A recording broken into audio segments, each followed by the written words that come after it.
जय हिंद दोस्तों, रक्षित खन्ना के इस चैनल में आपका स्वागत है। दोस्तों, आज के इस वीडियो में मैं आपको 5 महत्वपूर्ण जानकारियां दूंगा, जैसा कि आप पीछे बोर्ड पर देख रहे हैं।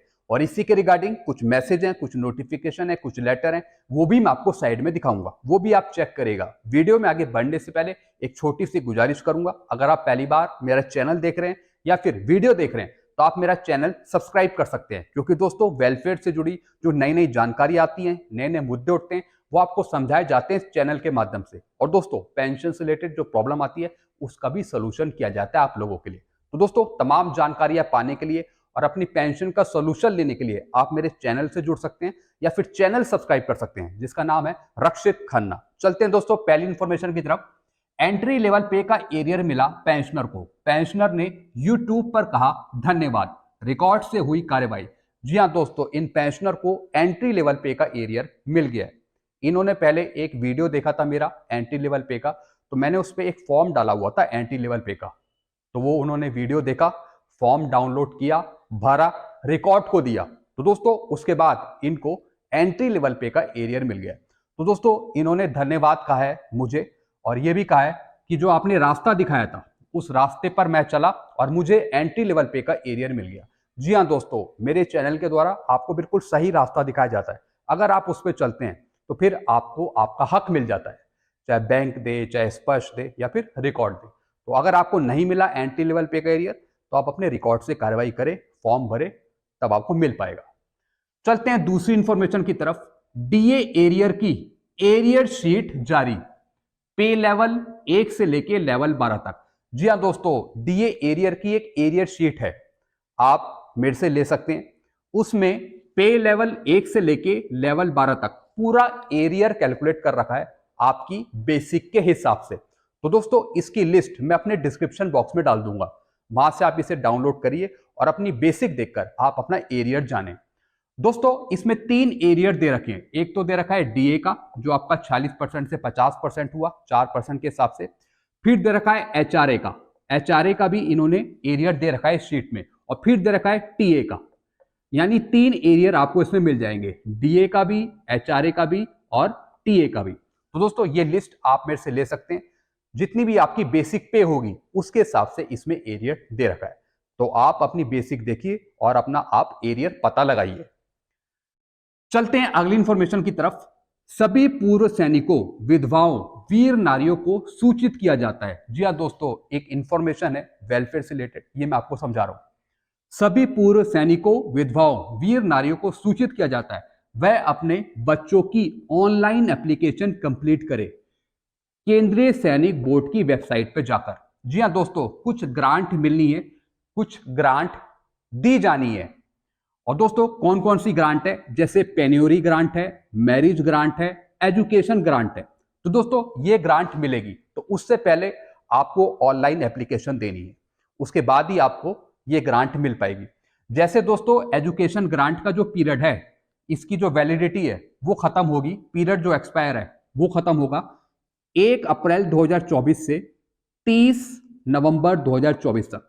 तो दोस्तों, इस पीरियड के बीच में आपको एजुकेशन ग्रांट के लिए, बच्चों के लिए, आप ऑनलाइन एप्लीकेशन भरेंगे केएसबी की साइट पे, केएसबी की वेबसाइट पे। तो दोस्तों, ये एजुकेशन ग्रांट मिलता है। और दोस्तों, ये कौन देता है, किसके अंतर्गत ये आता है? ये आता है रक्षा मंत्री एक्स सर्विसमैन वेलफेयर फंड। इसके अंतर्गत दोस्तों ये ग्रांट मिलती है, रक्षा मंत्री एक्स सर्विसमैन वेलफेयर फंड के द्वारा। दोस्तों, ये क्लास है फर्स्ट से लेके ग्रेजुएशन तक, यानी जो बच्चे 1 से लेके ग्रेजुएशन तक है या फिर लेना चाहते हैं एडमिशन, तो दोस्तों उसमें ये ग्रांट मिलती हैं। तो आप भी एप्लीकेशन अप्लाई कर सकते हैं ऑनलाइन, और इसका जो लेटर है वो मैं आपको साइड में दिखा रहा हूं, मैं आपको भी प्रोवाइड कर दूंगा। चलते हैं अगली इंफॉर्मेशन की तरफ। भोपाल से आई खबर। जी हां दोस्तों, भोपाल से एक खबर आ रही है, और दोस्तों ये खबर छापी है दैनिक भास्कर ने। इसमें कहा गया है कि जो स्टेट के कर्मचारी हैं भोपाल में या फिर पेंशनर हैं, उनके संगठनों का आक्रोश बढ़ा, वो गुस्सा है, नाराज हैं। और क्यों नाराज हैं? क्योंकि केंद्र ने बढ़ा दिया डीएडीआर 50% जनवरी 2024 से, लेकिन भोपाल के जो कर्मचारी हैं, जो पेंशनर हैं, उनको पिछले साल से ही डीएडीआर नहीं मिला। यानी हमें पिछली जुलाई 2023 से डीएडीआर नहीं मिला। अब हम 8% पीछे हो गए हैं। जी हाँ दोस्तों, इनके जो कर्मचारी हैं, पेंशनर हैं भोपाल के, वहां पर डीएडीआर लागू ही नहीं करा पिछली जुलाई 2023 से। यानी इनको 4% के हिसाब से नुकसान हो रहा है। यानी पहले जुलाई 2023 से इनको 4% नहीं मिला। दोस्तों ये दुखद बात है। बाकी पेंशनर्स को मिल रहा है, कर्मचारियों को मिल रहा है, तो फिर इन्हें क्यों नहीं मिल रहा? तो दोस्तों इसके लिए आवाज उठाइए। इन कर्मचारियों ने, पेंशनर्स ने एक संगठन बनाया है और ये कहा गया है कि इनको पिछली जुलाई 2023 से डीएडीआर नहीं मिल रहा, जो भी भारत सरकार बढ़ा रही है। तो दोस्तों वहां के जो मुख्यमंत्री है, जो भी है, उनको ये चीज देखनी पड़ेगी कि जब सबको मिल रहा है तो फिर इनको क्यों नहीं मिल रहा। तो ये दोस्तों ये खबर न्यूज़पेपर में भी आई है और ये न्यूज़पेपर है दैनिक भास्कर का, आप साइड में चेक कर सकते हैं। तो इनको भी मिलना चाहिए और जो पुराना बकाया है वो भी दिया जाना चाहिए इनको। चलते हैं अगली इंफॉर्मेशन की तरफ। अब पेंशनर ओआरओपी 2 की 3rd 4th इंस्टॉलमेंट लेने के लिए नॉट पे सर्टिफिकेट स्पर्श को दे रहे हैं, एरियर लेने के लिए। यह कार्यवाही माइग्रेशन के बाद पेंशनर को करनी चाहिए थी। जी हाँ दोस्तों, अब काफी पेंशनर्स जागरूक हो गए हैं।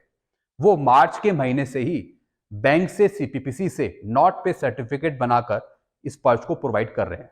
जैसा आपको पता है फरवरी खत्म हो गया है और फरवरी तक ही आपको ओआरओपी 2 की 4थी इंस्टॉलमेंट मिलनी थी। अब दोस्तों कई पेंशनर इसमें ऐसे हैं जिनको अभी तक 3rd इंस्टॉलमेंट नहीं मिली, 4th इंस्टॉलमेंट नहीं मिली।